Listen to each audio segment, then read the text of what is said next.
semaine, dans Afrique. Nous irons d'abord au Kenya, où Barack Obama commence sa tournée africaine.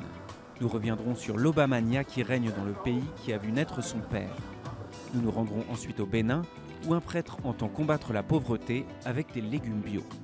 Enfin, nous partirons à la rencontre de l'équipe de rugby sud-africaine, qui devrait bientôt changer de visage avec l'instauration de quotas ethniques. Mais d'abord, les titres de l'actualité. Barack Obama en route pour le Kenya. C'est sa première visite depuis qu'il est président des États-Unis dans le pays dont est originaire son père. Il poursuivra sa visite en Éthiopie, pays qu'aucun chef d'État américain en exercice n'a jamais visité. Au Burundi, Pierre Nkurunziza vient d'être réélu pour un troisième mandat controversé. L'opposition avait boycotté le scrutin et depuis des mois, ce petit pays de la Corne de l'Afrique est frappé par des violences et des manifestations. La victoire sans surprise du président sortant risque d'isoler le Burundi. La communauté internationale ne reconnaît pas son élection et l'Union européenne compte lancer des consultations qui pourraient déboucher sur une suspension de la coopération avec ce pays. 11 personnes sont mortes au Cameroun dans un double attentat perpétré par des jeunes filles soupçonnées d'appartenir au groupe d'insurgés islamistes Boko Haram. Cette semaine, une série d'attentats a également touché l'État de Borno, au Nigeria. En visite à Washington, le président du Nigeria, Muhammadu Buhari, a critiqué le refus des États-Unis de fournir des armes aux troupes nigérianes, refus qui, selon lui, profite aux groupes islamistes. Le procès de l'ancien dictateur tchadien Hissène Habré a ouvert lundi au Sénégal pour être immédiatement ajourné au 7 septembre. L'ancien chef d'État accusé de crimes de guerre et de violation des droits de l'homme a refusé de prendre la parole pendant l'audience. Selon une commission d'investigation tchadienne, la répression sous Hissène Habré entre 1982 et 1990 aurait fait 40 000 morts. L'acteur américain George Clooney lance un nouveau projet pour tenter de mettre fin à plusieurs conflits africains.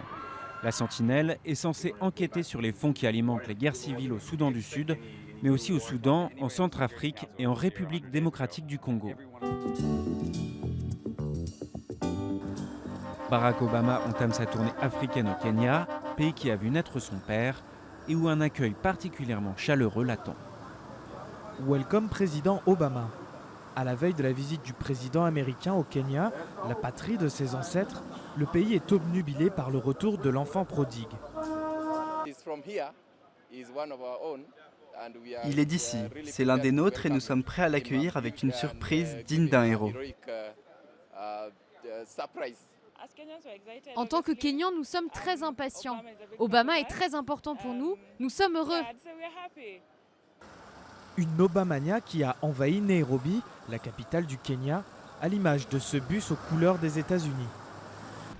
Le retour au pays de Barack Obama a longtemps été empêché par l'inculpation du président kényan par la Cour pénale internationale pour crimes contre l'humanité.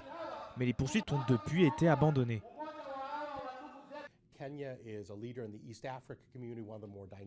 Le Kenya est le leader de la communauté d'Afrique de l'Est, l'une des régions les plus dynamiques du continent.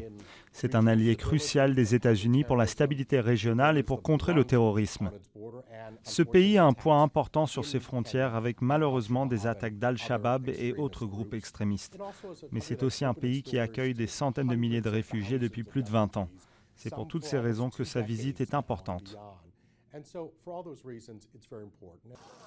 Barack Obama participera à un sommet mondial de l'entrepreneuriat devant des milliers d'entrepreneurs. Après le Kenya, il se rendra dimanche en Éthiopie pour notamment évoquer devant les dirigeants de l'Union africaine les problèmes liés au déficit de démocratie sur le continent.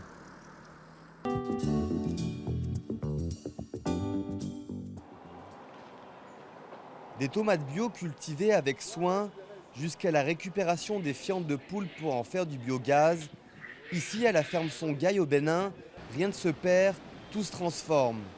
Créée il y a 30 ans par Godfrey Nzamudjo, un prêtre américain d'origine nigériane, cette ferme est devenue un véritable modèle. Son mot d'ordre, maximiser la production sans avoir recours aux produits chimiques, coûteux pour les agriculteurs et nocifs pour la santé.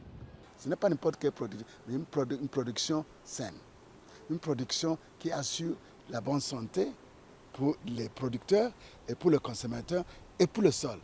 Donc c'est vraiment on remet l'agriculture au centre de la nature et l'homme. Au départ, juste un lopin de terre, l'exploitation s'étale désormais sur 24 hectares. Tous les produits cultivés sont transformés et distribués sur place, un concept qui génère une activité économique autonome.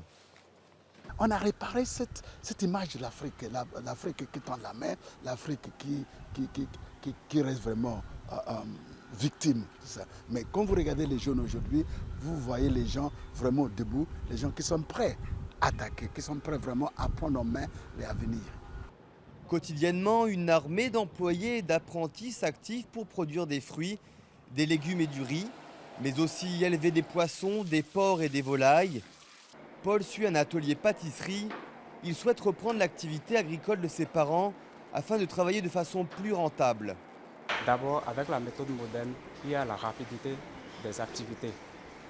Ce qu'il faut faire en 2 jours, avec la méthode moderne, en 2 heures, tu as déjà fini avec. Son GAI répond aux défis de la pauvreté et de l'environnement. C'est aussi une école. Chaque année, 400 élèves fermiers sont sélectionnés et formés. De retour dans les villages, les jeunes agriculteurs lancent des exploitations modernes et bio. Le concept a aussi réussi à essaimer hors des frontières du Bénin avec l'ouverture de centres au Nigeria, au Sierra Leone et au Libéria et des projets dans 13 autres pays d'Afrique de l'Ouest et centrale.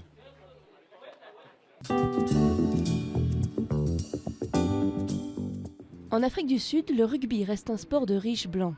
Mais dans le township de Kayelicha, une école a ouvert pour familiariser des enfants défavorisés au ballon ovale. Et même s'ils n'ont pas de crampons, certains se voient déjà porter les couleurs des Springboks, l'équipe nationale. Quand je me sens faible, je pense à mon rêve. Je veux être un Springbok. Et pour y arriver, je dois beaucoup m'entraîner, donc je m'entraîne dur. Mais dans l'une des sociétés les plus inégalitaires au monde, les efforts et la discipline ne suffisent pas toujours. Nous avons remarqué que nos gamins sont désavantagés dès l'âge de 10 ans, en termes de nutrition, de mise en condition, etc. C'est une question de société. Ces enfants ne mangent pas assez. Donc comment faire émerger des Springboks de cet environnement-là? C'est une question à laquelle il faut répondre, non pas au niveau professionnel, mais à la base, quand ils sont tout jeunes. L'écrasante majorité des joueurs professionnels sud-africains sont blancs, un héritage du passé. Mais l'année dernière, la Fédération de rugby sud-africain s'est fixé un objectif. D'ici 2019, 50% des joueurs de l'équipe nationale devront être noirs ou métis. Moralement, c'est la chose à faire étant donné les grandes injustices du passé. Et stratégiquement aussi, parce que la réalité, c'est que 84% des moins de 18 ans de ce pays sont noirs. Et seulement 16% sont blancs, indiens ou métis. De l'autre côté de la ville du Cap, l'Institut de rugby de la Western Province forme les futures stars du rugby avec des équipements dernier cri. Certains observateurs critiques prédisent une baisse de qualité du jeu avec le nouveau système des quotas, mais ici les jeunes et les entraîneurs ne sont pas d'accord. Nous avons de grands exemples de joueurs qui venaient des quartiers défavorisés et qui ont fait leurs preuves. Je pense à Sia Kolisi qui a joué un grand rôle dans l'équipe des Stormers au Cap. Et c'est formidable d'imaginer ce qui pourrait se passer si on met en place les structures pour découvrir des talents dans les endroits comme celui d'où il vient, parce qu'il y a vraiment un énorme potentiel. 21 ans après la fin de l'apartheid, de plus en plus de joueurs non blancs parviennent au niveau professionnel. Mais si l'équipe nationale veut vraiment devenir représentative de la nation arc-en-ciel, il va falloir plus de terrain et d'investissement dans les townships.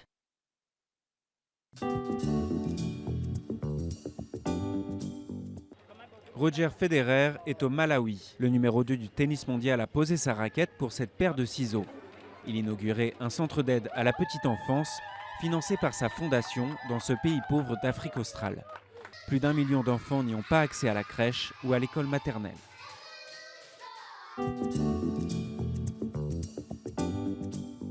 La semaine prochaine, nous descendrons dans les mines de platine d'Afrique du Sud, où une minorité de femmes tente de changer la culture machiste qui règne sous terre. Puis rendez-vous au Zimbabwe, où une nouvelle génération de comédiens ose défier le pouvoir en abordant tous les sujets sans tabou. À la semaine prochaine.